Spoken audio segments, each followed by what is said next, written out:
দেখুন প্রতিটা ভাত কিন্তু একদম ঝরঝরে হয়েছে, কোনো লেগে টেগে নেই, একদম সুন্দরভাবে তৈরি হয়ে গেছে। Hello, welcome to mother's kitchen BNG. Welcome to mother's kitchen BNG. শুভ্রনীলকে আজকে খুব সহজে একদম বিয়ে বাড়ির স্টাইলে ভেজিটেবল ফ্রাইড রাইস দেখাবো। আমি এর আগে বাসন্তী পোলাও দেখিয়েছিলাম। বাসন্তী পোলাওয়ে গোবিন্দভোগ চাল ব্যবহার হয়, কিন্তু ফ্রাইড রাইসে বাসমতি চাল। এবার এটাকে 3-4 বার খুব ভালো করে ভালো বাসমতি চাল, তাতেও দেখ কত নোংরা বেরোচ্ছে। এই যে এরকম করে করে জলটা পাল্টে নিলাম, আবার জল দিলাম, এরকম করে করে 3 থেকে 4 বার জল পাল্টে পাল্টে ব্যবহার করতে হবে। এইভাবে তুই ধুবি, ভাঙবি না কিন্তু, এমনি ধুবি। ফ্রাইড রাইস বানাবার জন্য হাফ কেজি বাসমতি চাল নিয়েছি। ঢাকা দিয়ে 8 ঘন্টা রাখতে হবে। 1 কড়াই জল দিয়েছি, ভালো জল। এই জলটা ফুটবে। এবার 2 টিস্পুন নুন দে এর মধ্যে। এবার 1 টেবিল স্পুন তেল দে। ব্যাস, এটা হলে কি হবে, চালটা ঝরঝরে হবে, ভাতটা ঝরঝরে। আচ্ছা, এই মশলাগুলো দেখ। এটা হচ্ছে স্টার অ্যানিস, এটাকে স্টার অ্যানিস বলে। এটা যদি না পাস না দিলেও হবে। এটা হচ্ছে দারচিনি, আর এটা হচ্ছে গ্রিন ক্যাডামন বা এলাচি বা এলাচ। এটাকে খুলে দিবি, তাহলে গন্ধটা ভালো হবে। এবার এগুলো জলের মধ্যে দিয়ে দে আস্তে করে। এবার জলটা ফুটবে। 1 টেবিল স্পুন ভিনিগার। কেন দেওয়া হলো? এটা দেওয়া হলে ভাতটা ঝরঝরে হবে। আমরা ডাইরেক্ট চালটা এইভাবে দিয়ে দিই, কিন্তু তুই তো নতুন রাঁধুনি, তুই এইভাবে দিবি না। তুই এইভাবে চালটা নিয়ে, তাহলে জলটা আস্তে আস্তে ঝরেও যাবে। এইভাবে আস্তে করে, ওপর থেকে ছাপাং করে ছাড়বি না, তাহলে কিন্তু ছিটবে। আস্তে করে এই জলের মধ্যে দিয়ে দে। হ্যাঁ, একটু দাঁড়া যাতে জলটা ঝরে যায়। হ্যাঁ, আর আস্তে করে জলটার মধ্যে ডুবিয়ে দে, ডুবিয়ে দে আস্তে করে। হ্যাঁ, এবার ঢেলে দে। হ্যাঁ, এবার বাকিটা এইভাবে ঢেলে দিতে হবে। ঝাঁঝরিতে ঢেলে দিবি। এবার ঝাঁঝরি থেকে প্রথমেই দিতে পারতিস ওইভাবে, কিন্তু অতটা তুই দিতে পারবি না, তাই জন্য এইভাবে দিলাম। এবার বাকিটা এবার ঝাঁঝরিটা আস্তে করে। এবার জলটা ফুটে উঠবে। জলটা ফুটে উঠলে পরে 3 মিনিট বাড়িয়ে রাখবি। এই দেখ, এই যে ফুটতে শুরু করেছে। এখন বেশি ঘাটাঘাটি করবি না, তাহলে চালটা ভেঙে যাবে। এই ফুটতে শুরু করেছে, এই ফোটা অবস্থাতেও কিছুক্ষণ 2-3 মিনিট ফুটবে, একদম হাই ফ্লেমে ফুটবে। তারপর কমিয়ে দিবি। প্রথমেই কমিয়ে দিবি না, তাহলে চালটা ভেঙে যাবে। এই জলে নুনটা কেন দিলাম? তাহলে ভাতের মধ্যে নুনটা হবে। ওপর থেকে নুন ছড়িয়ে দিলে হবে না, চালে নুন দিতে হবে, এই জলে নুন দিতে হবে। আর নুন চেক করার নিয়ম দেখ, এই জলটা হবে সমুদ্রের যে নুনের টেস্ট হয় তার মতো। একটু খেয়ে দেখ, ফু দিয়ে গরম। এই দেখ, এই যে টকবক করে ফুটছে। শুভ্রনীল আমায় বলছে, দেখ দেখ, কেন বলছো? তুমি কি তোমার অডিয়েন্সকে তুই করে বলছো? আমি মোটেই আমার অডিয়েন্সকে তুই করে বলছি না।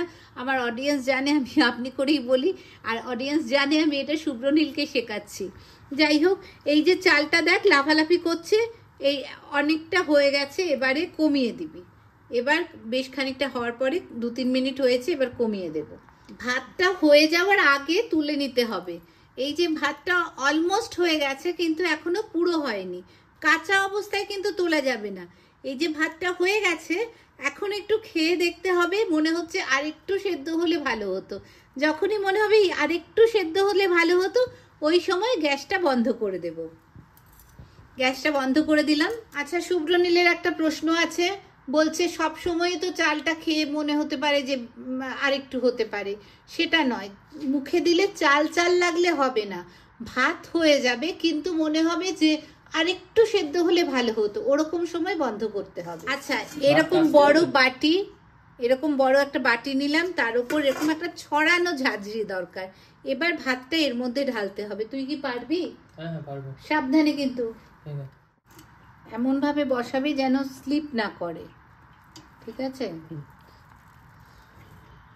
ঠিক আছে, এবার রাখ।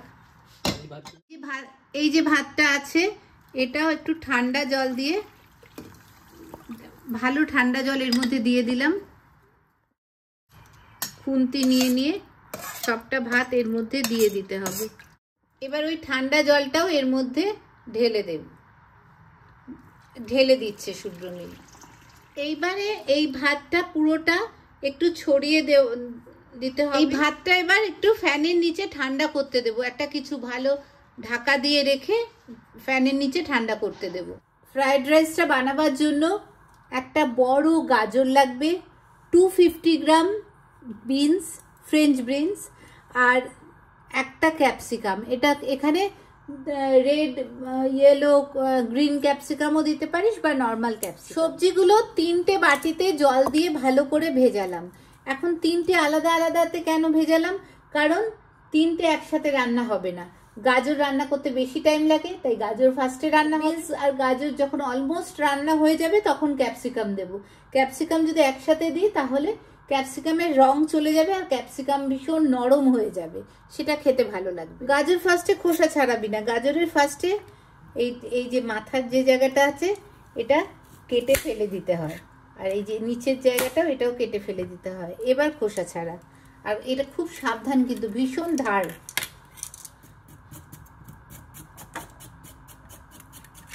ওইভাবেও করতে পারিস, আর একবার দেখা এইভাবে ধরে চাপ দিবি একটা আঙুল দিয়ে, তারপর দেখ এইভাবে এরকম চাপ দিয়ে পুরোটা একসাথে কাটা যায়। কাট।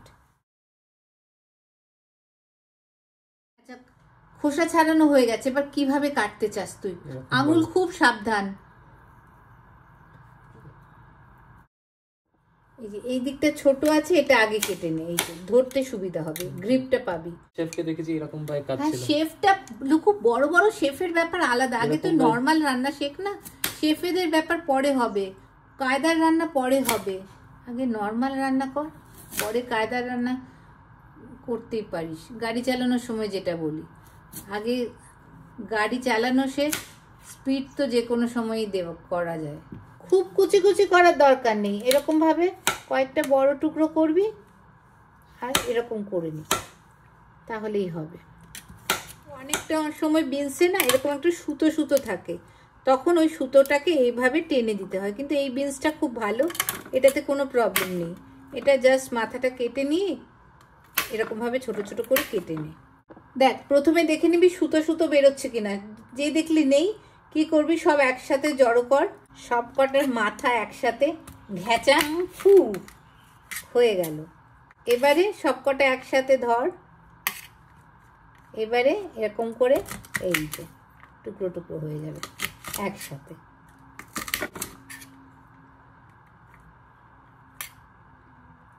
শেষের দিকগুলো বাদ দিয়ে দিবি। এবার ক্যাপসিকামের মাথাটা কেটে দিতে হবে, এটা ইজি। এটার ভেতরের দানাটা ফেলে দিতে হবে, হাত দিয়ে টুকরো করে নিয়ে। সবজিগুলো একই রকম কাটা হবে, এগুলো যদি কিউব কিউব করে কাটা হয়, অন্যগুলো কিউব কিউব করে কাটা হবে।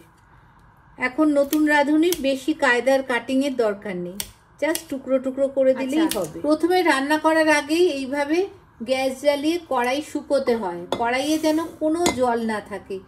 আগে জল ফেলে দিতে হবে, তারপর দেখ এই যে জলটা আসছে এটাও পুরো ইভাপোরেট করে পুরো শুকিয়ে যাবে, তারপর তেল বা ঘি দিবি, না হলে কিন্তু ফুটবে।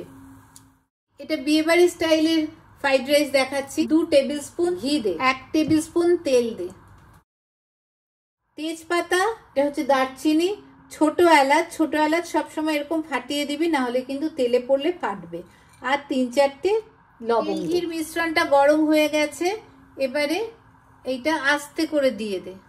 এবার এর মধ্যে প্রথমে গাজরটা দে, আস্তে আস্তে আস্তে আস্তে খুন্তি দিয়ে আস্তে আস্তে দে, কোনো রকম প্লাস্টিক ব্যবহার করবি না।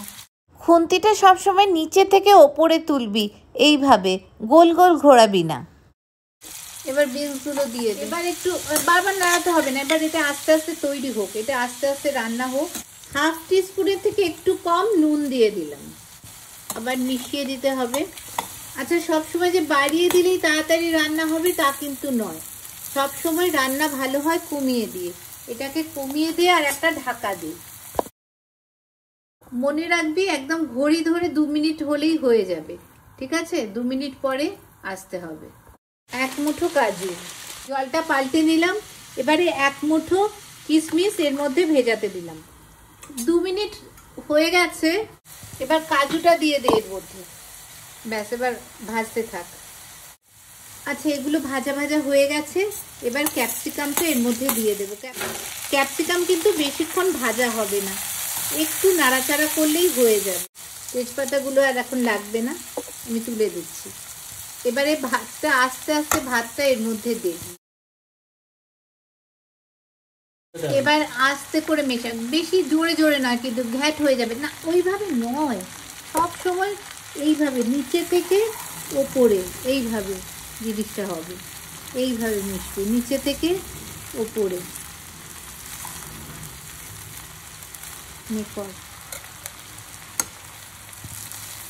একটু কড়াইটা ঘুরিয়ে ঘুরিয়ে নিবি ওই দিকটা, এবার ওই পাশটা বাকি ভাতটা দিয়ে দে।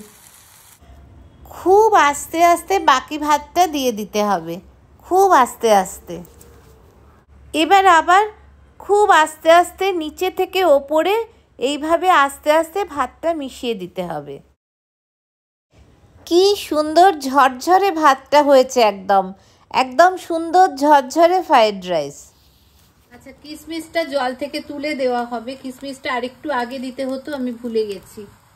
এবার কিশমিশটাও ভালো করে মিশিয়ে দিতে হবে, কিশমিশ ভীষণ তাড়াতাড়ি তৈরি হয়ে যায়। ব্যাস, খুব সহজেই সুন্দর ঝরঝরে ফ্রাইড রাইস তৈরি হয়ে গেল, বেশি ঘাটবি না। এবার ওপর থেকে 1 টিস্পুন ঘি দে, এই দিয়ে ঘিটা একটু মিশিয়ে দিই।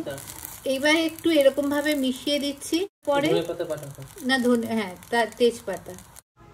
এবার গ্যাসটা অফ করে দেব আর ঢাকা দিয়ে 2-3 মিনিট রেখে দেব, তাহলে গন্ধটা খুব ভালো ছড়িয়ে যাবে। আজকালকার ছেলেমেয়েরা একদম মিষ্টি খেতে চায় না, তাই আমি চিনি দিচ্ছি না।